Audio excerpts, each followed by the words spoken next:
96,7 Radio Global FM Lombok. Kang Ngebal tadi Pak Raden sudah menjelaskan ya sekilas mengenai apa itu universitas terbuka dan seperti apa pengaruhnya di pandemi COVID-19 seperti sekarang ini. Nah kemudian ternyata UT ini sudah berusia 36 tahun Kang Ngebal, jadi sudah ada sejak 1984 ya. Dan tentu saja sekarang sudah mulai dikenal, dan karena kita sekarang lebih menggunakan via online ya, di saat pandemi ini mungkin kedepannya juga akan terus berkembang seperti itu. Terus, Mbak. Ya. Karena Betul. ini menghemat waktu, menghemat jarak, ya, dan menghemat biaya juga Kang Global ya. Nah, mungkin Kang Global juga pengen tahu lengkap nggak sih fakultas-fakultas yang disediakan di universitas terbuka? Nah, apa saja nih fakultas-fakultas yang ada di universitas terbuka, Pak Raden? Baik, terima kasih Mbak Kang Global yang berbahagia sore hari ini. UT adalah mempunyai 4 fakultas. Yang pertama adalah Fakultas Sains dan Teknologi. Yang kedua adalah Fakultas Ekonomi. Yang ketiga adalah Fakultas Hukum, Ilmu Sosial dan Ilmu Politik. Kemudian Fakultas Keguruan dan Ilmu Pendidikan. Serta program Pasca Sarjana. Kita juga punya Pasca Sarjana, Mbak. S2 ya? S2. Nah, Fakultas Sains dan Teknologi itu ada biologi jurusannya, prodinya, ada matematik, ada statistik, ada teknologi pangan, ada agribisnis, ada sistem informatika, sistem informasi. Kemudian di Fakultas Ekonomi itu ada akuntansi, ada manajemen, ada ekonomi studi pembangunan. Kemudian di FHISIP itu ada ilmu hukum, ada ilmu perpustakaan, ada kearsipan, ada D3 perpajakan, kemudian ada ilmu pemerintahan, ada administrasi negara, administrasi bisnis. Kemudian di FKIP adalah ini untuk para guru, ada pendidikan PGSD, PG PAUD, pendidikan matematika, kimia, biologi, fisika, kewarganegaraan, bahasa Indonesia dan bahasa Inggris, dan teknologi pendidikan. Nah, dari yang saya sebutkan tadi, yang teragregasi masih C adalah di Fakultas Sains dan Teknologi, teragregasi oleh Ban PT masih C memang karena berdiri, itu adalah prodi Sistem Informasi. Kemudian di Fakultas Ekonomi itu yang masih teragregasi C adalah Manajemen Pariwisata. Karena baru berdiri juga. Sama di FKIP adalah Teknologi Pendidikan. Selebihnya adalah sudah A dan B. Di Pasca Sarjana, Manajemen, kemudian Manajemen Publik, Pendidikan Matematika, Manajemen Perikanan, itu sudah B. Yang C adalah Pendidikan Bahasa Inggris. Jadi ada 4 program studi masih C. Tetapi insya Allah 1 tahun ke depan sudah kita ajukan untuk reagregasi untuk menjadi nilai B. Nilai B ya. Nah, di antara sekian fakultas-fakultas yang begitu lengkap ya, yang ada di Universitas Terbuka, sampai saat ini yang paling diminati oleh mahasiswa itu fakultas apa? Ya, yang paling diminati Fakultas Ekonomi dan Fakultas Hukum tentunya. Ekonomi dan Fakultas Hukum. Ya, yang umum. Karena kalau guru-guru SD memang banyak.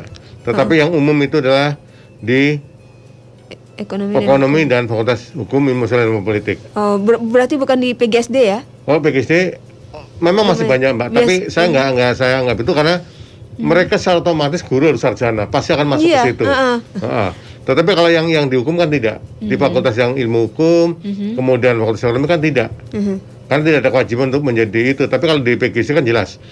Guru SD harus sarjana, guru PG PAUD harus sarjana. Pasti dia akan masuk di universitas, dan lebih mudah juga ya kalau jadi mereka bisa tetap mengajar, menyelesaikan kewajibannya, dan kuliah bisa tetap jalan ya. Karena hari Minggu, Mbak, tutorialnya, Mbak. Kalau nggak ada COVID di hari Minggu. Tapi setelah kemarin ada COVID, kami dengan tutorial webinar itu tetap jalan. Di rumahnya masing-masing. Jadi kalau yang lain libur, UT tidak libur ya? Nggak libur, minggu di rumah tapi belajar. Tetap belajar dan tetap kuliah. Nggak pergi aja itu, cuma tetap di rumah saja. Jadi untuk Kang Global yang mungkin saat ini berstatus guru dan memang harus penyesuaian ya, ijazahnya kalau ada kesulitan, jadi bisa langsung daftarkan diri ke UT. Karena di sini sangat lebih mudah. Jadi tugas-tugas Anda sebagai guru salah satunya juga tidak akan terganggu ya. Dan UT juga ada alih kredit, Mbak. Jadi misalnya program studi lanjut, misalnya dari UNRAM D3 akuntansi di UNRAM, itu kalau masuk ke UT itu ada di semester 6. Tinggal 3 semester, 6, 7, 8. Itu hanya 4 juta udah sarjana, Mbak. Kalau dari D3 akuntansi ke akuntansi lagi Mbak ya, 4 juta saya lulus terus sudah sarjana. Iya. Kadang mungkin ada yang bertanya juga ya di masyarakat ya, aduh kok murah sekali, kok gampang sekali sih mau dapat ijazah sarjana, itu legal apa enggak? Nah kadang ada kan yang nggak tahu seperti gimana penjelasannya Pak kan Raden? UT adalah perguruan tinggi negeri Mbak, yang sudah terakreditasi dan itu juga punya pemerintah. Jadi itu milik pemerintah Kang Loba, ini legal. Masalahnya adalah tergantung dari mahasiswa yang bersangkutan, mau belajar atau tidak. Kalau dia mau belajar punya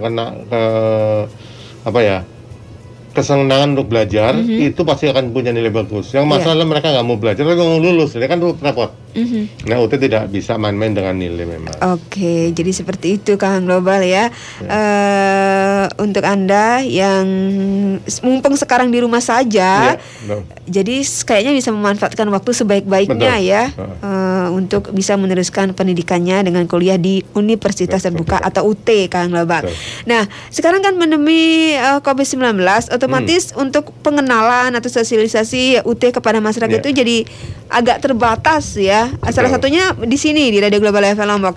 Kalau sosialisasi yang di tempat lain apa yang dilakukan dari UT kami sendiri, Pak? Memang ada aplikasi, kalau teman-teman membuka download dengan Android-nya itu dengan Play Store, itu dengan Teams. Meeting team itu kita bisa, dan itu yang kita lakukan. Seperti kemarin kami dengan pelaku pariwisata malam Senin itu jam 8 malam. Pelaku pariwisata di Gili Trawangan, sama di Kupang, itu di Labuan Bajo. Itu bergabung dengan kami untuk ikut sosialisasi. Dari jam 8.30 sampai jam 11 malam. Kalau untuk pariwisata ada juga ya ini? Ada program sini, tapi masih saya memang, tapi insya Allah akreditasi sedang diajukan. Nah, selain itu besok kami juga di hari Jumat ada juga sosrom dengan teman-teman yang ada dari sipir, penjaga penjara. Kita juga sosromnya melalui itu. Jadi kalau ada teman-teman yang mau bergabung silakan. Nanti kami kasih linknya Mbak, alamatnya, link udah secara otomatis kita sebagai tamu bisa bergabung di sana. Jadi sangat fleksibel sebenarnya. Fleksibel, ya. Kalau yang di umum pakai Zoom kali ya. Kami UT pakai Teams. Microsoft 365 karena memang kita sudah bekerja sama dengan Microsoft 365. Baik. Ya, kalau di pandemi ini biasanya yang fokus juga dipikirkan oleh masyarakat itu adalah masalah keuangan ya, dan masalah biaya. Nah, kalau dengan di UT ini kira-kira ada perubahan nggak terkait biaya? Nanti kita jelaskan ya, Pak Raden ya. Jangan kemana-mana Kang Global, kita nikmati dulu yang satu ini mengenai pembiaya dan informasi yang lainnya terkait dengan Universitas Terbuka. Kita simak nanti masih dalam Bincang Global.